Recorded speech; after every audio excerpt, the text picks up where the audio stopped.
Sir नमस्कार. आज आपण तळेगाव स्टेशन येथील नूतन इंजिनिअरिंग कॉलेज या ठिकाणी आहोत. या ठिकाणी अनेक विद्यार्थ्यांना अखिल भारतीय विद्यार्थी परिषद यांच्यामार्फत यशस्वी विद्यार्थ्यांना एक चांगला सन्मान या ठिकाणी प्राप्त झालेला आहे. नक्की काय प्रतिक्रिया सांगाल आपण? कोण होता आपला मुलगा मुलगी?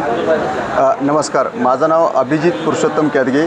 माझा मुलगा आर्यन अभिजित केदगे यांनी 12वीचं एक्झाम आता देऊन पास झालेला आहे. बरं, काय सांगाल, कसं वाटलं या ठिकाणी आणि काय प्रतिक्रिया द्याल आपण? आम्ही खूपच संभ्रमावस्थेमध्ये होतो. 12वीनंतर कुठल्या करिअरची वाटा निवडाव्या आणि काय.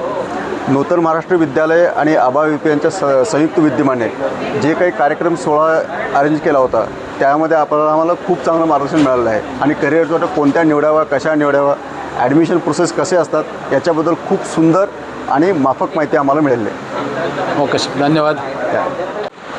हॅलो. ॲक्च्युली उघडे सरांनी खूप उत्तमरित्या सांगितलेलं आहे की कसं प्रक्रिया होती. त्यांनी एक मुद्दा मांडला की जे शिक्षण आहे, जे युनिव्हर्सिटीचा कोर्स आहे आणि इंडस्ट्रीमध्ये जे रिक्वायरमेंट आहे त्यात काही ठिकाणी गॅप आढळते.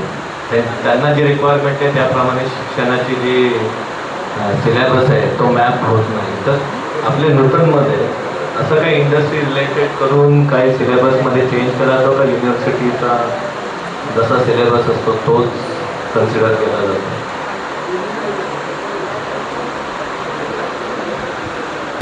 तुमचा प्रश्न अगदी बरोबर आहे की गॅप कसा भरला जाईल. इंडस्ट्रीला हजारो माणसं लागतात आणि इकडे हजारो तरुण बेरोजगार आहे.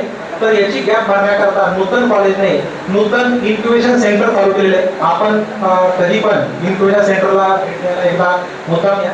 नूतन इन्क्युबेशन सेंटरच्या माध्यमातून तर इथे तरुण उद्योजक घडवतात आणि तरुण उद्योजक म्हणजे तो विद्यार्थी फर्स्ट इयरला आल्यानंतरच इंडस्ट्रीमध्ये काय काय स्किल लागत आहे त्याप्रमाणे त्याला ट्रेनिंग देतात. त्यानंतर जर त्याच्याकडे उद्योजक होण्याची काही आयडिया असतील तर त्या आयडिया नर्चर करून त्याला त्याचा पूर्ण उद्योग उभा करून देण्यात येतो. आणि त्याचप्रमाणे उद्योग उभा करण्याकरता त्या विद्यार्थीच्या 4 वर्षाच्या ज्या प्रोसेस होऊन जातो तर त्याच्या कंपनीला काय काय रिक्वायरमेंट लागते ते पण त्याचं ट्रेनिंग देते. त्याच्या व्यतिरिक्त आमचं training and placement cell main campus आकुर्डीला आहे सर. तर याच्या माध्यमातून कंपनीला सगळ्यात महत्त्वाचं पहिली टेक्नॉलॉजी लागते सॉफ्ट स्किल. सॉफ्ट स्किल म्हणजे तुमचं कम्युनिकेशन इन इंग्लिश आणि कम्युनिकेशन इन ग्रुप डिस्कशन या 2 टेक्नॉलॉजी लागतात. तर याच्या माध्यमातून आपल्याकडे कम्युनिकेशनची लँग्वेज लॅब आहे. त्यानंतर कम्युनिकेशनचे सेपरेट वर्ग आहे की विद्यार्थ्यांना जेणेकरून सॉफ्ट स्किल आणि इंग्लिश कम्युनिकेशन व्यवस्थित बोलता येईल. कारण एक ॲसेंचर नावाची कंपनी आहे. 15 लाखाचं साधारण पॅकेज असते. तर सुरुवातीला जेव्हा कंपनी येते तर साधारण पहिल्या राऊंडमध्ये निबंध लिहायला लावते विद्यार्थ्याला इंग्लिशमधून आणि याच्यात एक जरी ग्रॅमॅटिकल मिस्टेक आढळली तर तो त्या राऊंडमधून बाहेर जातोय. त्याच्यामुळे कम्युनिकेशन इन इंग्लिश आणि ग्रॅमॅटिकल मिस्टेक ह्या पण इथे त्यासाठी सेपरेट आमचे क्वालिफाईड स्टाफ आहे. तर त्यांचे लेक्चर्स टाइम टेबलमध्ये अरेंज केलेले या माध्यमातून होतात. त्यानंतर दुसरी महत्त्वाची कन्सेप्ट कंपनीला सिलेक्शन होण्याकरता लागते ॲप्टिट्यूड. तर ॲप्टिट्यूड म्हणजे बुद्धिमत्ता चाचणी. जसं UPSC MPSC लागते तसेच मोठमोठ्या कंपन्यांना ह्या ॲप्टिट्यूड परीक्षा घेतात त्या. आणि ह्या ॲप्टिट्यूडच्या आपल्याकडे साधारण 8 आठवड्याचा कोर्स आहे सर. तर विद्यार्थी साधारण 3rd इयरला गेल्यानंतर आपण तो कोर्स विद्यार्थ्याला करून घेतो आणि जेणेकरून कोणती ॲप्टिट्यूड टेस्ट असेल तो क्रॅक होतो. आणि याच्या व्यतिरिक्त कंपन्यांसाठी ज्या कोडिंग आणि सॉफ्टवेअर डेव्हलपमेंटच्या ज्या टेक्नॉलॉजी लागतात तर त्या आपल्या सिलेबसमध्ये आहे. प्रॅक्टिकलमध्ये वर्कशॉपच्या माध्यमातून आपण वर्षभर हा प्रोग्राम राबवत असतो आणि मग हा साधारण गॅप आपण कमी करतो. त्यानंतर काही विद्यार्थ्यांना सर आपण बाहेर परदेशात इंटर्नशिप करता पाठवतो. पुणे विद्यापीठातर्फे आपल्या कॉलेजमध्ये इंटर्नशिप कंपल्सरी आहे. इंटर्नशिप म्हणजे काय, त्या विद्यार्थ्याने समजा 2-3 वर्षात जी काही स्किल घेतलेले ते कंपनीमध्ये जाऊन ऑन फील्ड ऍक्च्युअली काम करायचं असं त्या कंपनीत, मोठमोठ्या कंपनीत. तर हे नूतन कॉलेजमध्ये कंपल्सरी इंटर्नशिप आहे. इंटर्नशिपच्या माध्यमातून जेव्हा तो विद्यार्थी कंपनीत जातो 6 महिने तर त्याला ते कंपनीचं रिक्वायरमेंट आणि ते जमीन हकीकत तिथे अनुभवायला मिळते आणि त्याही माध्यमातून हा गॅप कमी होतो. काही विद्यार्थ्यांना इंटर्नशिप चालू असतानाच साधारण 25,000 ते 40,000 पर्यंत ती कंपनी स्टायपेंड देते. आणि काही कंपन्या त्याच विद्यार्थ्यांना पुढे PPO प्री प्लेसमेंट ऑफर देते 10 लाख 12 लाखाची. तर याही माध्यमातून आपण प्रयत्न करत आहे. तर जरूर आपण या सगळ्या गोष्टींना आपण नूतन कॉलेजच्या आणि आमच्या मेन कॅम्पसच्या या सगळ्या गोष्टींना भेट देण्याकरता यायचं आहे सर. थँक्यू.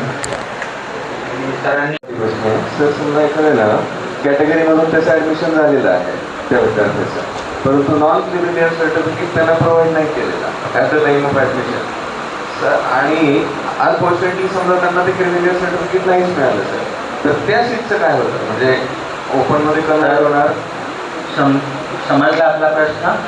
तर इंजिनिअरिंगच्या ह्या कॅपमधून होणाऱ्या प्रोसेसमध्ये एक्सेप्शनल ह्या दोन गोष्टी आहेत. कशाचं कागदपत्र नसण्याने एक कॅन्सुलेशनकडे जातं ॲडमिशन, आणि दुसरं म्हणजे तुम्हाला मिळालेले CETचे मार्क कॉलेजच्या पोस्टपर्यंत पोहोचू शकत नाही पर्सेंटाईल, ह्यामध्ये तुम्हाला कॉलेज मिळत नाही. आपण सांगितलेली ही केस ही साधारण अदर बॅकवर्ड क्लास OBCसाठी लागणारं तिसरं महत्त्वाचं कागदपत्र आहे कास्ट सर्टिफिकेट, व्हॅलिडिटी आणि हे नॉन क्रिमिलियर सर्टिफिकेट. तर फॉर्म भरताना ह्या कागदपत्र देण्यासाठी जे पैसे भरले त्याची रिसिप्ट आपण दरम्यानच्या काळात ॲडमिशन प्रोसेसमध्ये तुम्ही स्कॅन करून अपलोड करता, त्यावेळेस सर्टिफिकेट तुमच्याकडे नसतं. आणि CET सेलकडनं सर्वात शेवटची मुदत जी दिली जाते ॲडमिशन घेण्यासाठी त्या संस्थेत कॉलेजमध्ये जातपर्यंत ही मुदत तुम्हाला व्हॅलिड असते, परंतु संस्थेत ॲडमिशनला मात्र हे नॉन क्रिमिलियर सर्टिफिकेट तुम्हाला दाखल करावंच लागतं, ओरिजिनल स्वरूपात दाखवावंच लागतं. त्या नसण्यानं तुमचं ॲडमिशन कॅन्सुलेशनकडे जातं. निर्धारित वेळेमध्ये न दिल्यामुळं ते ॲडमिशन OBCकडनं ओपनमध्ये कन्वर्ट होत नाही. तर ही गोष्ट ध्यानात ठेवायची, बरोबर आहे ना सर? तर त्याच्यामुळे कागदपत्र हे NCL जे आहे हे वेळेत उपलब्ध होईल का नाही याच्याबद्दल एक जबाबदार पालक म्हणून तुम्हाला थोडीशी कल्पना आगाऊ असणं गरजेचं आहे. एक संधी दरम्यानच्या काळामध्ये हा भरलेला फॉर्म एडिट करण्याची मिळते, तर ह्या वेळेस ह्या निर्धारित वेळेत जर उपलब्ध होत नसेल तर तुम्ही कॅटेगरी चेंज करून घेऊ शकता, बरोबर.